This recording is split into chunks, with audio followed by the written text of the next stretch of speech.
Saturday night at your local movie? Not quite. It's the interior of the Boeing 747, the largest, most luxurious passenger airplane ever. Its tail as tall as a 5-story apartment house. The 350-ton craft is nearly double the size of today's huge jet. These films of a realistic but small model hardly do it justice. But they'll have to do, since the first actual 747 won't be ready until later this summer. The problems in getting it ready were and are enormous. A remote site hacked out of the forest is the Superjet's birthplace. Near Everett, Washington, on a plot about as big as New York Central Park, workmen began by putting up a manufacturing complex larger than the one needed for the gigantic Saturn rocket at Cape Kennedy. That was 5 years ago. Since then, computers have spewed out over 200 billion different pieces of information on the complex project.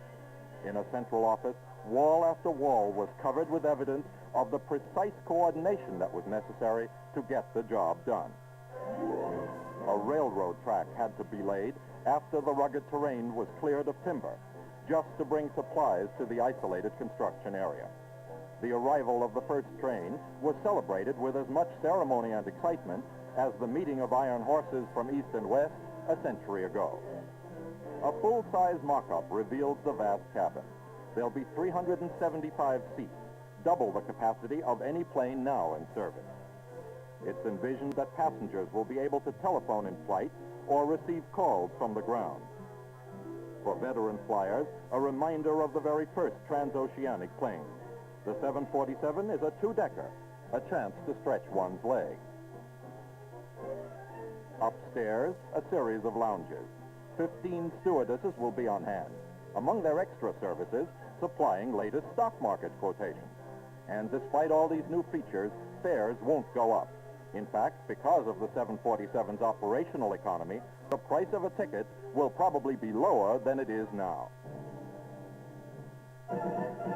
In the May Reader's Digest, this article, one of more than 30 in the issue, tells that even before the building site was finished, Pan American World Airways expressed its faith in the project by placing the first order for the new jetliners.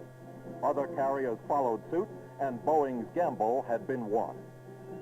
More than 50,000 people from 49 states and 6 foreign countries helped create the 747. Despite tight deadlines, flight tests this fall and regular service next year are on schedule, a feat that has earned the workers their proud name. To imagine the almost incomprehensible size of the Superjet, think of it this way. The entire Wright brothers' first flight could have taken place in about half the length of its cabin. A revolution in air travel is upon us.